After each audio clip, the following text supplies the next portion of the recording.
Hello बच्चों, इस video में हम आपको मानव बस्ती को प्रभावित करने वाले कारक 5 हैं। मानव बस्ती को स्थापित करने के लिए किन के कौन कौन से फैक्टर जिम्मेदार होते हैं उनके बारे में पढ़ेंगे। ये 5 फैक्टर हैं: जल आपूर्ति, भूमि, उच्च भूमि के क्षेत्र, गृह निर्माण सामग्री, सुरक्षा और नियोजित बस्तियां, प्लान सेटलमेंट। इसके बारे में इस वीडियो में हम पढ़ेंगे। पहले मानव बस्ती जो होती है, क्योंकि मानव एक समूह में रहता है, मानव एक सामाजिक प्राणी है। वो घर बना के रहता है, छोटी झोपड़ी से लेकर बड़े बड़े मकान बनाकर रहता है। गांव में जो लोग रहते हैं वो ग्रामीण बस्तियां कहलाते हैं, शहर में जो लोग रहते हैं शहरी बस्तियां कहलाती हैं। कुछ क्षेत्रों में मकान बराबर बराबर में होते हैं, सटे होते हैं, और कुछ क्षेत्रों में मकान दूर दूर पाए जाते हैं। और ग्रामीण क्षेत्रों में मुख्य व्यवसाय कृषि होती है और सुविधाओं की कमी होती है, और नगरीय बस्तियों में सुविधाएं ज़्यादा होती है और सेवा द्वितीय तृतीय क्रियाओं में ज़्यादातर लोग लगे रहते हैं। मगर ग्रामीण बस्तियों को प्रभावित करने वाले कारक, ये चीज़ें होना ज़रूरी है। अगर ग्रामीण बस्तियों को स्थापित करने में इन चीज़ों का ध्यान रखा जाता है। तो नंबर 1, जल आपूर्ति।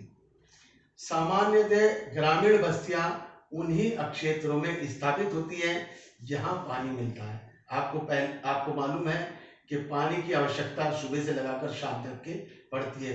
हर कार्य, हर काम करने के लिए पानी की आवश्यकता होती है।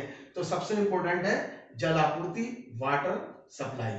तो सामान्यतः ग्रामीण बस्तियां नदियों, झीलों, झरनों आदि के नजदीक स्थापित होती हैं। यानी कि जहां पानी या वाटर बॉडीज पाई जाती है उन्हीं के नजदीक ग्रामीण बस्तियों को स्थापित करते हैं, ताकि वहां के निवासियों को पानी की दिक्कत ना हो। खाने में, वस्त्र धोने में और खेती में सिंचाई करने के लिए पानी की आवश्यकता होती है। तो इसीलिए ये बस्तियां, ग्रामीण बस्तियां ज्यादातर उन्हीं क्षेत्रों में स्थापित होती हैं जहां पानी की सप्लाई, जल आपूर्ति अच्छी होती है। तालाब होते हैं, नदियां होती हैं, झीलें होती हैं। इन जल स्रोतों से वहां के निवासी भोजन के लिए मछलियां भी पकड़ते हैं, क्योंकि नदियों में, झीलों में, तालाबों में मछलियां भी होते हैं और वो उनके एक रोजगार का साधन भी हो जाता है। दूसरे, पानी आने जाने के लिए यातायात का प्रयोग करते हैं। जैसे नाव से एक किनारे से दूसरे किनारे जाने के लिए वो पानी की आवश्यकता होती है, क्योंकि यातायात के लिए, आने जाने के लिए नाव से पानी की आवश्यकता होती है। तो ग्रामीण बस्तियों को स्थापित करने के लिए जल आपूर्ति होना जरूरी है। उसके बाद दूसरा आता है भूमि। भूमि मतलब लैंड, जमीन। मानव अपनी बस्ती बनाने के लिए, बसाने के लिए ऐसे स्थल का चयन करता है जहां की समीपवर्ती भूमि कृषि कार्य के लिए उपयुक्त हो और उपजाऊ हो। मानव अगर किसी क्षेत्र में बस्ती बनाना चाहता है तो उस क्षेत्र की देखेगा जमीन खेती करने लायक है या नहीं है। और दूसरे, उपजाऊ है।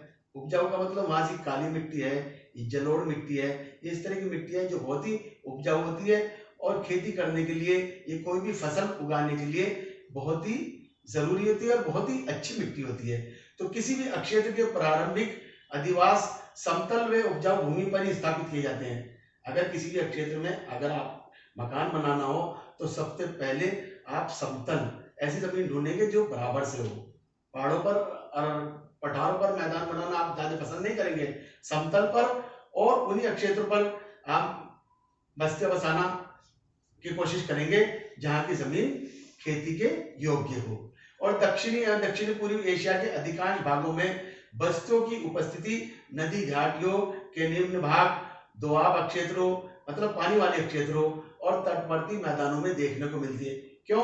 क्योंकि वहां के निवासी खेती करते हैं और इन क्षेत्रों की जमीन खेती के लायक होती है और वो जीविका अर्जोपन मतलब वो अपने कमाई को आसानी से कर लेते हैं।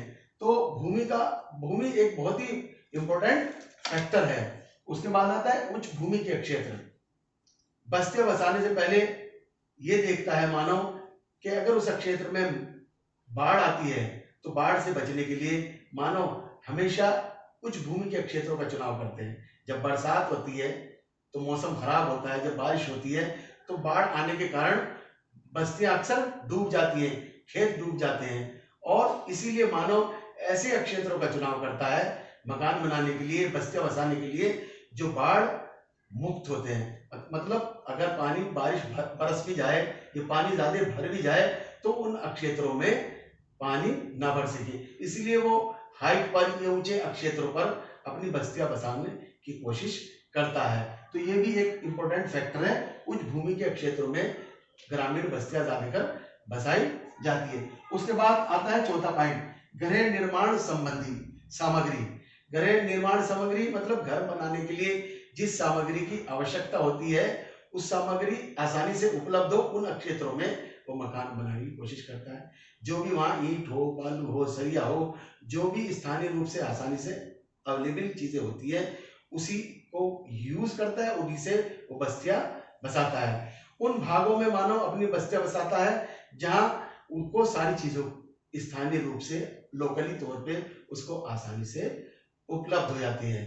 तो चीन के लोइस क्षेत्र में, कंदराओं में वहां के निवासी अपने मकान बनाते हैं, और अफ्रीका में सवाना क्षेत्र में कच्ची ईंटों से मकान बनाते हैं। अब ध्रुवीय मतलब ठंडे क्षेत्रों में, ये बर्फीले क्षेत्रों में बर्फ से अपने मकान बनाते हैं। इग्लू का नाम तो आपने सुना ही होगा, वो अपने मकान बर्फ से बनाते हैं। और स्थानीय निवासी जो भी चीजें अवेलेबल होती है, जो भी गृह सामग्री, घर बनाने के लिए सामग्री की आवश्यकता होती है, जो लोकल तौर पे अवेलेबल होती है, उसी से वो अपनी बस्तियां बसाते हैं, उसी से बस्तियां वो बनाते हैं। इसके बाद आता है पांचवा पॉइंट, सुरक्षा।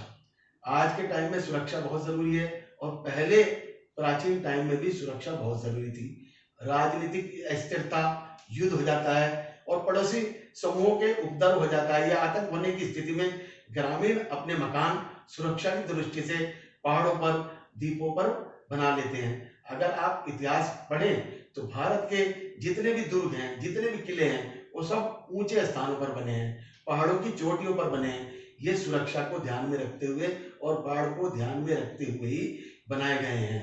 तो ये सुरक्षा सबसे ज्यादा जरूरी है, सिक्योरिटी और सेफ्टी, इसको ध्यान में रखते हुए पुराने जमाने से से अब तक के, इसीलिए ऊंची जगह पर मकानों को, बस्तियों को और मकानों को बसाया जाता है। इसके बाद आता है नियोजित बस्तियां। नियोजित बस्तियां मतलब प्लान्ड सेटलमेंट।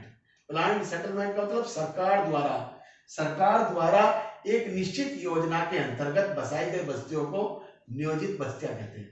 उसको सरकार, राज्य सरकार हो चाहे केंद्र सरकार हो, वो जो बस्तियां बसाती है उन्हें प्लान्ड सिटी कहते हैं, ये प्लान्ड सेटलमेंट कहते हैं, क्योंकि ये सरकार की योजना के अंतर्गत बसाई जाती है। सरकार क्या करती है, किसानों से जमीन ले लेती है, उसे अधिग्रहित कर लेती है, और भूमि पर निवासियों को समस्त प्रकार की सुविधाएं, जो भी प्लान सिटी में चाहिए, वो हर तरह की सुविधाएं, जैसे आवास हो, पानी हो, बिजली हो, सड़क हो, जितनी भी सुविधाएं आदमी को रहने के लिए आवश्यक होती हैं, ये मकानों को आवश्यक होती है, वो सब वहां से उपलब्ध कराकर बस्तियों को विकसित किया जाता है। तो ऐसी बस्तियां नियोजित बस्तियां या प्लान्ड सेटलमेंट कहते हैं, क्योंकि ये सरकार द्वारा बसाई गई हुई बस्तियां होती हैं। आपको इसका उदाहरण समझ सकते हैं, इथोपिया जो अफ्रीका महाद्वीप में पाया जाता है, तो सरकार द्वारा वहां में ग्रामीकरण योजना के अंतर्गत ये बस्ती बसी हुई है। और भारत में भी इंदिरा गांधी नहर क्षेत्र में नहरी बस्तियां आदि नियोजित बस्तियों के मुख्य उदाहरण हैं। अगर आपको ये वीडियो पसंद आई है तो आप इसे लाइक करें, शेयर करें और कमेंट भी करें। और आपको और भी वीडियो देखना है, आपको और भी वीडियो देखना चाहते हैं, तो आप हमारे चैनल को, ज्योग्राफी बोर्ड एग्जाम को सब्सक्राइब भी करें, जिससे आप और टॉपिक पर और दूसरे लेसन भी देख सकते हैं।